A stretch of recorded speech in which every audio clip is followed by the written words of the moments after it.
We are tracking the EVM conspiracies again. Now, ahead of the major electoral battle in the country, Congress General Secretary Priyanka Gandhi Vadra, while campaigning in Uttar Pradesh's Saharanpur, stoked a row with her comments on EVMs. Now, Priyanka said that if the country conducts fair elections without any tampering with EVMs, then the BJP will not be able to score more than 180 seats. Now, she further said that BJP's prediction of 400 par means that they have done something with the EVMs. Now, hitting back at Priyanka, the BJP said that Congress knows that it will lose the Lok Sabha elections and are now doubting EVMs is just another excuse. Meanwhile, the Supreme Court will continue to hear the plea over EVM row. Now, the court in its first earlier hearing, which was on 16th of April, dismissed the criticism of voting through EVMs. हम इतना कह सकते हैं कि अगर इस देश में आज के दिन ऐसा चुनाव हो जिसमें कोई गड़बड़ी नहीं हो, जिसमें ईवीएम में कोई गड़बड़ी नहीं है, तो मैं दावे के साथ कह सकती हूँ ये 180 से ज्यादा सीट नहीं ले सकते, उससे भी कम लेंगे.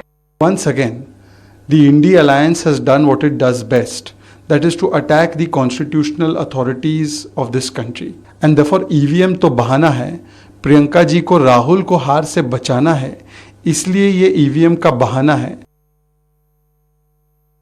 करारी हार को देखते हुए हताशा निराशा के कारण कुंठित मानसिकता से ऐसी बयानबाजी गांधी वंश के लोग दे रहे हैं. नाच ना जाने आंगन टेढ़ा. कांग्रेस ने खुद के काले कारनामों के कारण वंशवाद, घोटालेबाजी और भ्रष्टाचार से हार को देखते हुए दोष ईवीएम पर ठोका जा रहा है.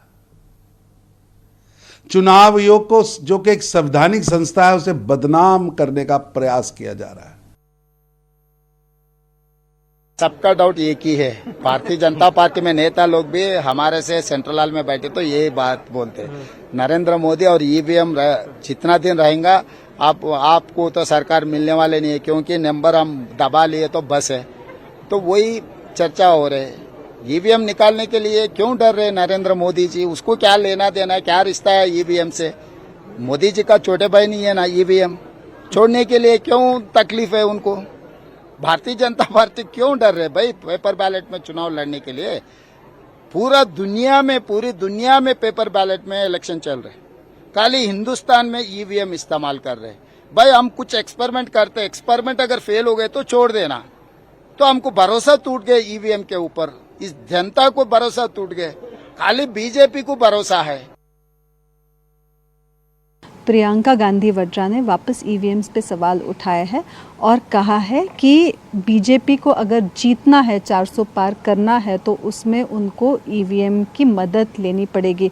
तो ये जो ईवीएम्स पे सवाल उठाए जा रहे हैं, इस पे आपको क्या लगता है? मुझे लगता है कि हमेशा जब इलेक्शन होते हैं तो विपक्ष वाले ये ईवीएम की बात आगे लाते हैं. जब हार सामने दिखती है तो ये मुद्दा सामने आता ही है. लेकिन जो पिछले इलेक्शंस हुए 2019 या 2014 के, उसमें तो इतना सारा अच्छा रिजल्ट आया है और डेमोक्रेसी को जनता ने साबित किया है. अरे मैडम, पहले खाता खोलने की स्थिति तो बनाइए. कांग्रेस खाता खोलेगी कि नहीं पता नहीं है. जनता के बीच में काम करना पड़ता है. 55 साल तक इस देश को कांग्रेस पार्टी ने लूटने का काम किया है. तो प्रियंका गांधी जी को बताना चाहिए कि 55 साल तक हमने क्या काम किया. काम किया करेंगे तभी तो जनता वोट देगी.